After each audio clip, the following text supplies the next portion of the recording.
కేటీఆర్ గారు ఈ యొక్క ఫార్ములా ఈ రేస్ విషయంలో జరుగుతున్నటువంటి ఎంక్వైరీ ఈడీ ఎంక్వైరీ కానీ రాష్ట్ర ప్రజలను ఈరోజు మనం చైతన్యపరచాల్సిన అవసరం ఉంది. మీరైనా మేమైనా అటు మీరైనా బీఆర్ఎస్ పార్టీ నీళ్లు నిధులు నియామకాల నినాదంతో తెరుచుకున్న తెలంగాణ మన ప్రజలు మనం నమ్మి మిమ్మల్ని 10 ఏళ్లు ఇప్పుడు మమ్మల్ని కూడా అధికారంలోకి తీసుకొచ్చిర్రు.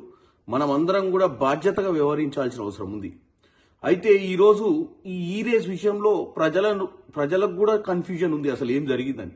నేను 2 నిమిషాలల్లో వాస్తవాలు తెలియజేద్దాం అనుకుంటున్నాను. రామారావు గారు, మీరు ఒక యువరాజుగా, మీ నాయన ఒక రాజుగా ఈ రాష్ట్రానికి ఎప్పటికీ మీరే పరిపాలిస్తారు అన్న ఒక ఆలోచనతోటి మీరు ఒక యువరాజుగానే వ్యవహరించారు. ఎందుకంటే ఈరోజు ప్రభుత్వం పోయిన తర్వాత వాస్తవాలన్నీ బయటకు వస్తుంటే మీరు డ్రామాలు చేయడానికి ప్రయత్నం చేస్తారు.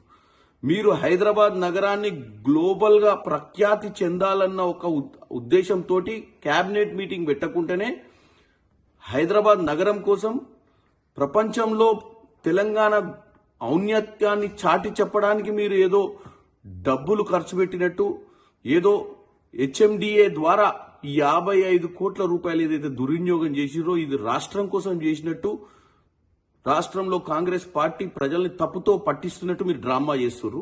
ఇది వాస్తవం కాదు. వాస్తవం ఏందో నేను చెప్తున్నానండి, ఒకటే ముక్కలే చెప్తా.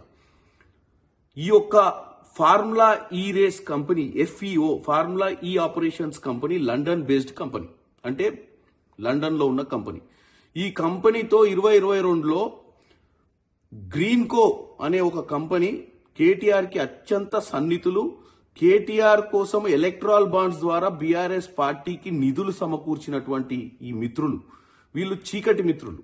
ఈ మిత్రులకు సంబంధించిన ఫార్ములా నెక్స్ట్ జనరేషన్ అనే ఒక కంపెనీని వీళ్ళు ఫ్లోట్ చేసి, ఈ కంపెనీకి సంబంధించినటువంటి, అంటే ఈ గ్రీన్కోకు సంబంధించినటువంటి ఈ కంపెనీ ఏదైతే ఒప్పందం కుదిరించుకుంది FEO తోటి, ఏమని, హైదరాబాద్ నగరానికి వీళ్ళు ఈ రేస్ ని తీసుకురావాలి అన్న ఒప్పందం 90 కోట్ల ఒప్పందం.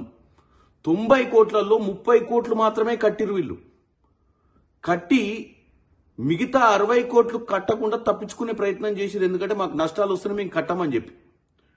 ఈ FEO కంపెనీ లండన్ నుంచి పదే గ్రీన్కో కంపెనీకి మిగతా 60 కోట్లు కట్టాలి, లేదా లీగల్ గా వాళ్ళు యాక్షన్ తీసుకునే ప్రయత్నము, టర్మినేట్ చేసే ప్రయత్నం కూడా చేస్తామని చెప్పడం జరిగింది. 2023లో రేస్ కు సంబంధించి 2022లో అగ్రిమెంట్లు చేసుకుని 30 కోట్లు కట్టి 60 కోట్లు ఎగ్గొట్టితే నోటీసులు సర్వ్ చేస్తే ప్రజలకు తెలిసిపోతుంది అని చెప్పి వీళ్ళు చేసిన భాగోతము.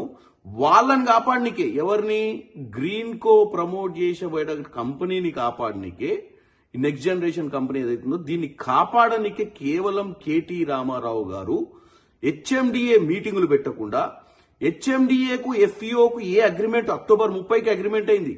30కి అగ్రిమెంట్ అయితే అక్టోబర్ మొదటి వారం నుంచే మనీ ట్రాన్స్ఫర్ చేయడం మొదలుపెట్టారు. మనీ ట్రాన్స్ఫర్ చేసి ఇప్పుడు ఏం చెప్తుర్రు, తెలంగాణలో ఉన్న హైదరాబాద్ నగరానికి ప్రఖ్యాతి కోసం ఈ పని చేసినట్టు. ప్రఖ్యాతి కోసం చేయలే.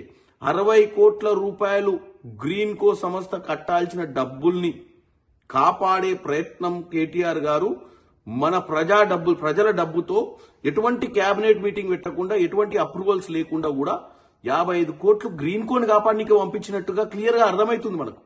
కాబట్టి కేటీ రామారావు గారు, మీ డ్రామాకు ఆస్కార్ అవార్డు వస్తుంది కానీ తెలంగాణ ప్రజల చెవిలో పువ్వు పెట్టడానికి ప్రయత్నం చేయకండి. ఇది కేవలం ఒక మిత్రుని కాపాడే ప్రయత్నంలో మీరు ప్రజల సొమ్ముని దుర్వినియోగం చేసినట్టుగా క్లియర్ గా కనపడుతుంది. ఇంకా మనం తప్పుతో పట్టియొద్దు. వాస్తవంగా ఈరోజు ఈడీ గాని సుప్రీంకోర్టు కానీ వాళ్ళు నిజ నిర్ధారణ చేస్తారు. ఈ రోజు నేను చెప్పాల్సిన అవసరం ఎందుకు వచ్చిందంటే, ఈ ఎంక్వైరీ నడిచేటప్పుడు కూడా మీరు ఇంకా ప్రజలను తప్పుతో పట్టియొద్దు. ఇంకెన్నెన్ని ఘనకార్యాలు మీరు 10 ఏళ్లలో చేసిరో అన్ని కూడా బయటకు వస్తాయని తెలియజేస్తున్నాను.